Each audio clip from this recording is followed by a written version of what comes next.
Today is about how to... First we will quickly go over his abilities. His 1 is basically a laser beam that deals damage as it travels through. His 2 is basically a flashbang, but it also deals damage and slows the enemy when it charges. His 3 is an area ability. It heals ally guards, gives them protection and damages enemies. And well, his ultimate...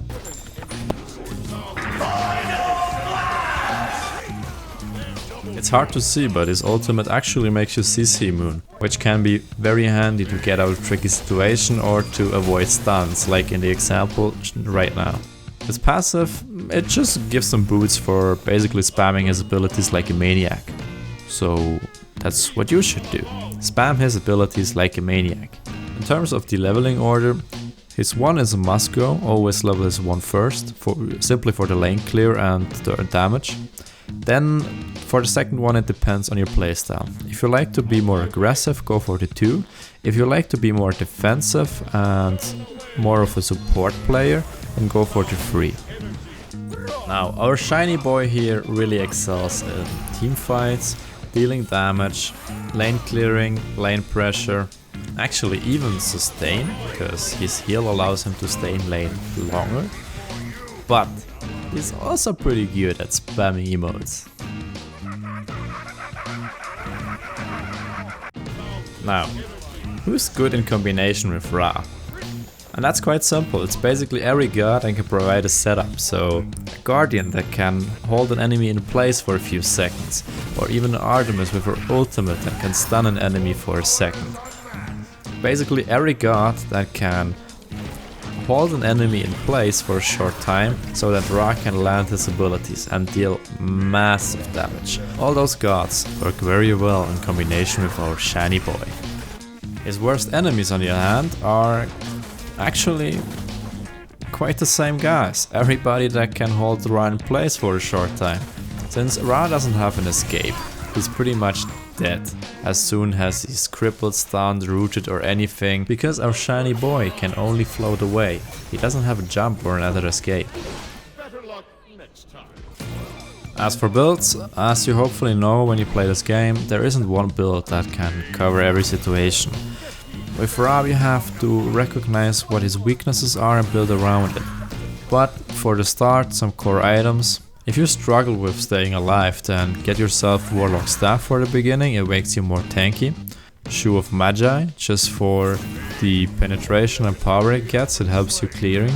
And something like Chronos Pendant for the MP5 and also for the cooldown, because Ra likes to spam his ability as mentioned earlier. Ra's ultimate has also a ridiculous cooldown, man. You can get it down to like 30 seconds, so if you have cooldown on Ra, you can really get those snipes going.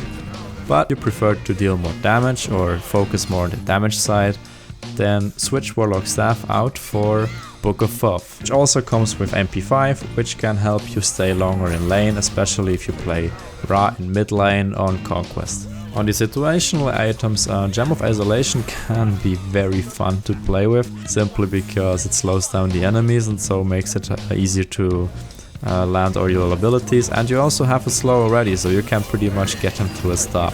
Then I personally found Mantle of Discord also to work very good on Ra, simply because it makes him more tanky, and if shit hits the fan, it gives you the CC immunity, which can allow you to escape. Voidstone also works very well on Ra. If you have an enemy mage that's really strong, then this is a good item, since Ra usually gets close in person anyway, so with this item you are a bit more tanky, but also debuff the enemy, so you have the best of both worlds basically. But there are a ton of other items on the defensive part. What you have to recognize is what disadvantages does Ra have or what weaknesses, and then build around it. For example, if the enemy has a good Poseidon, then get Wingblade to avoid the slow. If the enemy has a good Emir or Artemis that can stun you, get Mantle of Discord to avoid the stun again.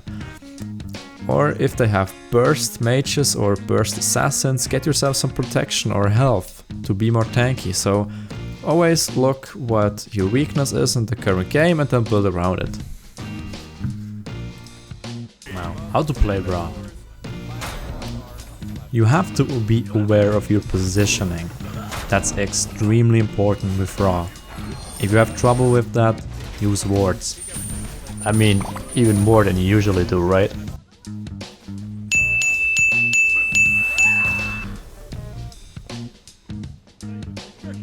Other than that, be aware of your strong lane clearing. You can outclear a lot of mages in the early to mid game. Try to abuse that.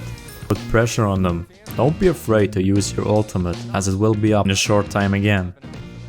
Other than that, be aware that you actually are a strong mage, so when engaged, don't just run away. With Ra, you are able to hold your ground pretty good.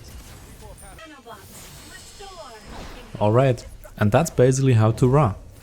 I hope you enjoyed the video and maybe learned something. If you have questions, feel free to ask them in the comment section below, and until next time. Just a quick side note, I'm fully aware that this guide is very basic, and it's more of a pilot project, I'd say. So if you're interested into more detailed guides on how to play Ra, or how to play Ra in Conquest, in 3v3 or 1v1 or whatever, tell me in the comments below and I'll see what I can do.